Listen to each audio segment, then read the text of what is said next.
Hello and नमस्ते। मेरा नाम मयंक है और मैंने आईआईटी पटना से बीटेक किया है।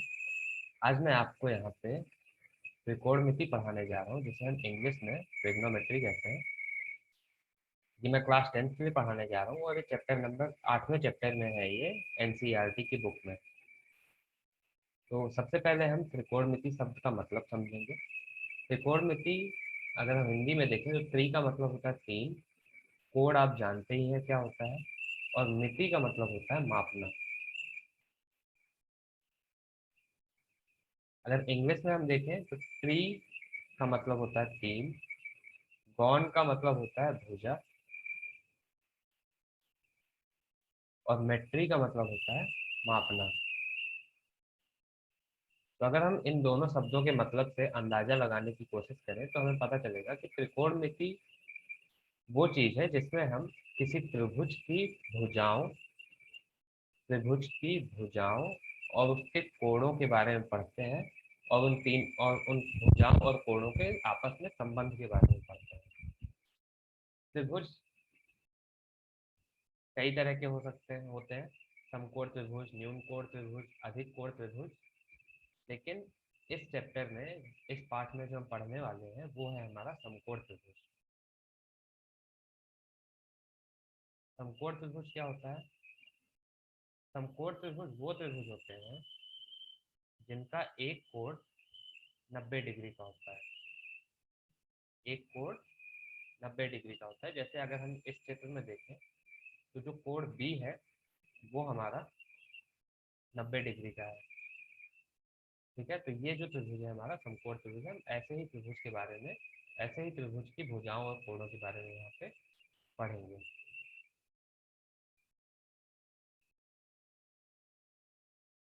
अब हमें तीन शब्द और समझने हैं: लंब, आधार और कर्ण। लंब,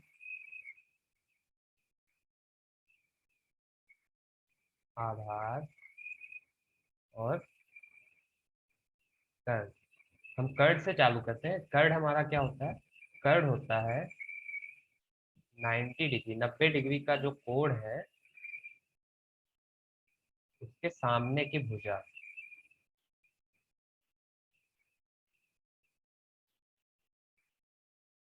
सामने वाली भुजा, यानी कि इस त्रिभुज में अगर हम देखें तो 90 डिग्री का कोण कहाँ है? ये है। और इसके सामने की भुजा अगर हम देखें तो कौन सी भुजा है? एसी भुजा। तो कर्ण कौन सा होगा? एसी। अच्छा, लंब हम देखते हैं। लंब क्या होता है? कोण के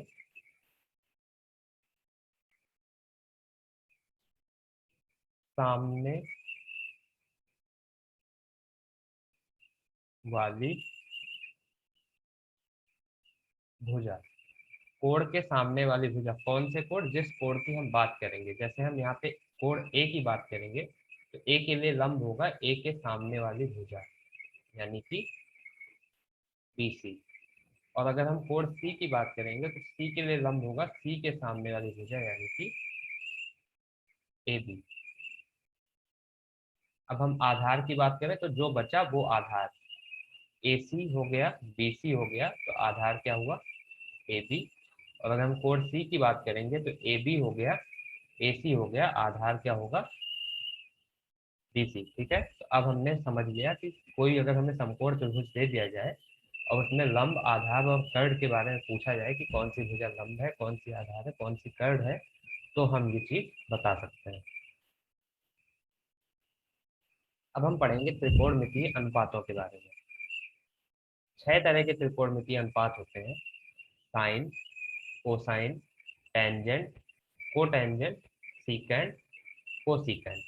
साइन को हम शॉर्ट में केवल इतना लिखते हैं जितना काले में लिखा हुआ है, साइन। ऐसे ही कोसाइन को हम कॉस लिखते हैं, टेंजेंट को हम टेन लिखते हैं, कोटेंजेंट को कॉट लिखते हैं, सीकेंट को सेक लिखते हैं, और कोसीकेंट को कॉसेक लिखते हैं। ठीक है, साइन अगर हम समकोण त्रिभुज के, हम मान लेते हैं कि जो हमारी भुजा ए बी है वो तीन है, जो भुजा बी सी है वो हमारा चार है, और जो भुजा AC है वो 5 है। अगर हम समकोण त्रिभुज में लंब को उसके कर्ण से भाग देंगे तो हमें साइन मिलेगा, किसका? उस कोण का जिसकी हम बात कर रहे हैं। तो सबसे पहले हम निकालते हैं साइन किसका? कोण ए का। तो सबसे पहले कोण ए का लंब देखना पड़ेगा। कोण ए का लंब क्या होगा? उसके सामने की भुजा यानी कि BC, और कर्ण होगा AC। BC हमारा कितना है? 4, और AC कितना है? 5। तो इस त्रिभुज में अगर हम देखेंगे तो साइन ए होगा 4/5। ऐसे ही हम साइन C की बात करते हैं तो C के लिए लंब कितना है? C के लिए लंब है उसके सामने वाली भुजा यानी कि AB, और कर्ण है AC। AB की लंबाई कितनी है? 3, और AC की लंबाई कितनी है? 5। तो हम कह सकते हैं कि साइन C है 3/5। इसी तरह से हम बाकी के त्रिकोणमितीय अनुपात कॉस, टैन, कॉट, सेक और कॉसेक निकाल सकते हैं। हम कॉस निकाल के देखते हैं। कोण ए के लिए करेंगे तो कोण ए के लिए आधार क्या होगा? AB, और कर्ण होगा AC।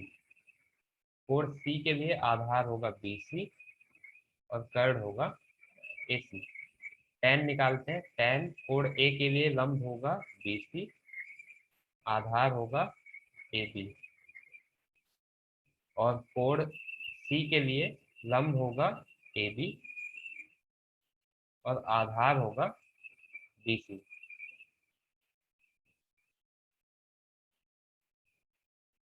ऐसे ही हम ये कॉट दोनों के लिए, सेक दोनों के लिए और कॉसेक दोनों के लिए निकाल सकते हैं, जो कि मैं निकाल के आपको एक बार बता देता हूँ।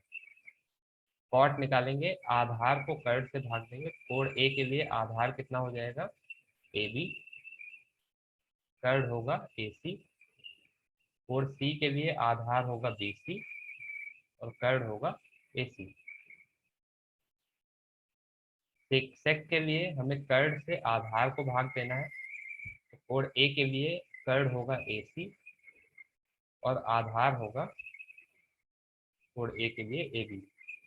कोण C के लिए कर्ण होगा AC, और आधार होगा BC। ऐसे ही कोण ए के लिए कॉसेक निकालेंगे तो कर्ण होगा AC, और लंब होगा BC। कोण C के लिए कर्ण होगा AC, और लंब होगा AB। तो अब हमने समझ लिया कि जितने भी त्रिकोणमितीय अनुपात हैं उनका फॉर्मूला क्या होता है, 6 त्रिकोणमितीय अनुपात का फॉर्मूला, और त्रिभुज में हम वो कैसे पता करते हैं। अच्छा, अब हमें कुछ चीजें देखनी है जो ध्यान देने लायक चीजें हैं, वो हम देख लेते हैं यहाँ पे। पहली चीज ये है कि जब हम बोलते हैं साइन ए, इसका मतलब है कोण ए का साइन। बहुत लोग इसे समझते हैं कि साइन इंटू ए है, जबकि जबकि ऐसा कुछ भी नहीं होता है। अगर हम यहाँ से कोण हटा देंगे तो साइन का अकेले कोई भी मतलब नहीं रह जाता है। दूसरी चीज जो ध्यान देने वाली है वो है कि हम शॉर्ट में कितना लिखते हैं। यहाँ पे केवल साइन लिखते हैं, इसको हम केवल कॉस लिखते हैं, इसको टैन लिखते हैं, इसको कॉट लिखते हैं, इसको सेक लिखते हैं, और इसको हम कॉसेक लिखते हैं। ठीक है। अगली ध्यान देने वाली चीज ये है कि साइन ए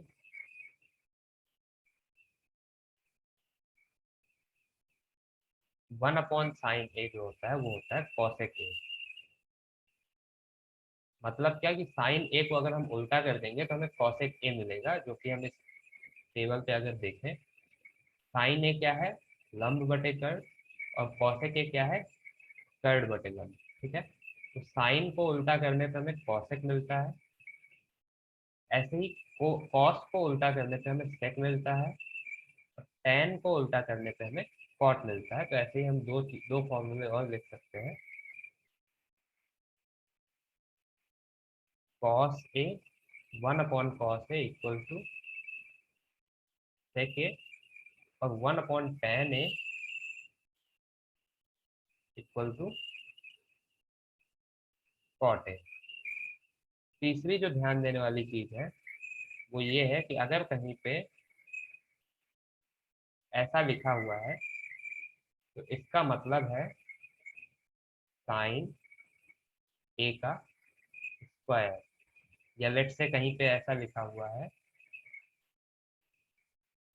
तो इसका मतलब है tan ए की घात 3। लेकिन अगर कहीं पे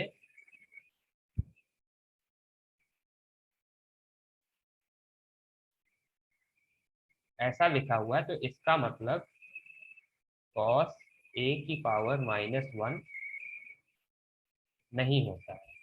-1 के लिए ये ऐसा नहीं होगा, जबकि अगर घात 2 लगी है तो वो वर्ग होता है, और घात अगर 3 लगी है तो वो घात 3 ऐसे होता है। 4, 5 के केस में भी ऐसे ही होता है। ठीक है।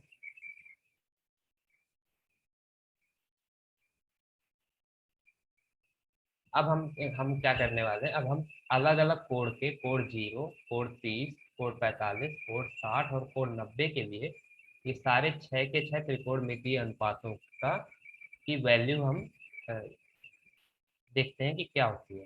तो साइन 0 होता है 0, साइन 30 होता है, साइन 30 होता है 1/2, साइन 45 होता है 1/√2, 1/2 का स्क्वायर रूट, साइन 60 होता है √3/2, साइन 90 होता है 1, कॉस 0 होता है 1, कॉस 60 होता है 3 का वर्गमूल/2, कॉस 45 होता है 1/2 का वर्गमूल, कॉस 60 होता है 1/2 और कॉस 90 होता है 0। tan 0 होता है 0, tan 30 होता है 1/3 का वर्गमूल, tan 45 होता है 1, tan 60 होता है √3 और tan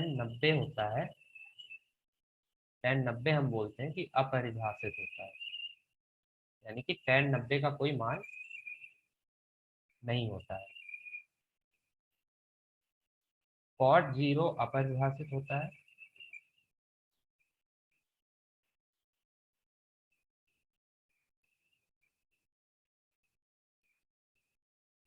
cot 60 3 का वर्गमूल होता है, cot 45 1 होता है, cot 30 1/3 का वर्गमूल होता है, cot 90 0 होता है। ऐसे ही sec 0 1 होता है, sec 30 2/3 का वर्गमूल, sec 45 2 का वर्गमूल, sec 60 2 होता है और sec 90 अपरिभाषित होता है।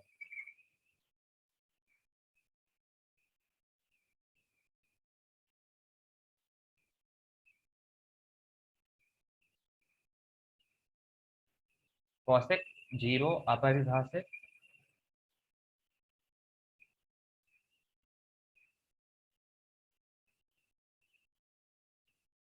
cosec 30 2/3 का वर्गमूल, cosec 45 2 का वर्गमूल, cosec 60 2 और cosec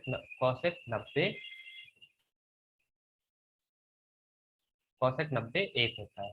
ठीक है। अब ये जो जितनी भी वैल्यूज है 5, 6, ये टोटल 30 वैल्यूज है, ये सब हमें याद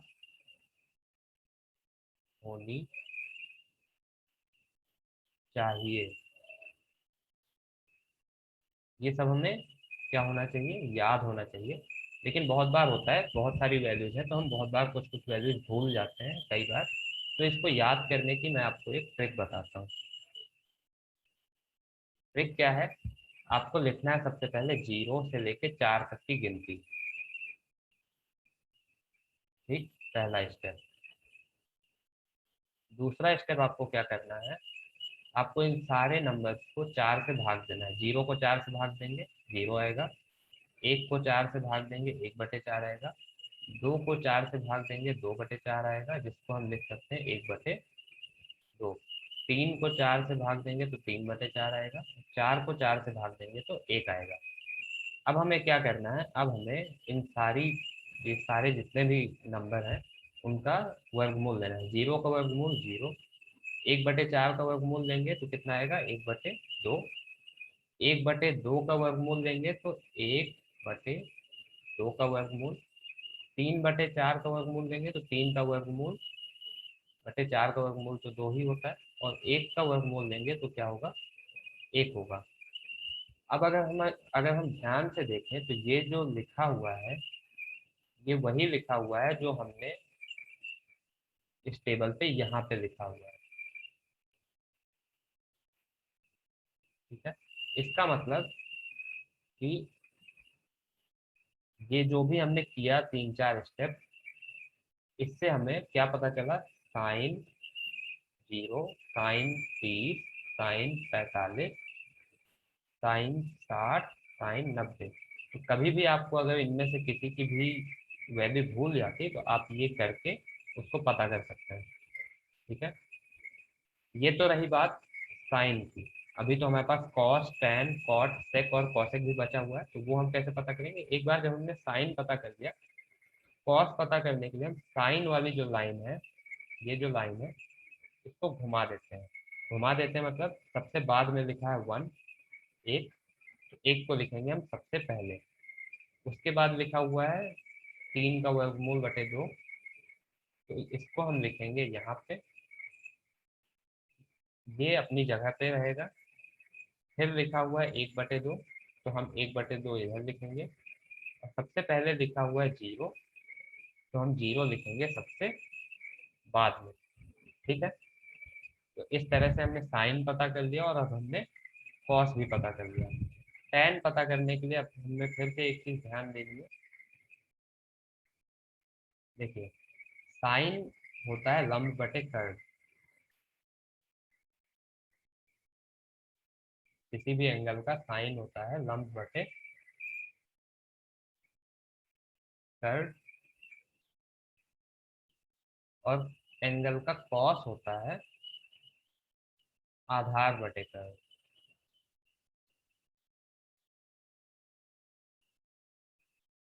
अगर हम इसको भाग दे दें sin A/, cos A, तो हमें मिलेगा, इससे भाग देंगे तो एक कर्ड और कर्ड कट जाएगा, बचेगा क्या, लंब बटे आधार। अब हम अगर ऊपर जो हमने टेबल बनाई थी उस पे हम देखें तो लंब बटे आधार क्या होता है, लंब बटे आधार होता है tan। इसका मतलब कि साइन को कॉस से भाग देने में हमें क्या मिल जा रहा है, उस कोण का tan मिल जा रहा है। ये फॉर्मूला भी आपको याद रखना है। क्या करना है, याद रखना है। ठीक है, अब जब हमें पता है कि साइन को कॉस से भाग देने में tan मिलता है, तो tan पता करने के लिए हम भाग देते हैं। 0 को 1 से भाग देंगे तो हमें 0 मिलेगा, 1/2 को √3/2 से भाग देंगे तो 2 और 2 कैंसिल हो जाएगा, बचेगा क्या, 1/√3। ये तो दोनों सेम ही है, तो उनको जब आपस में भाग देंगे तो 1 बचेगा। इसको आपस में हम भाग देंगे तो 2 और 2 कैंसिल हो जाएगा, 3 का वर्गमूल बचेगा √2।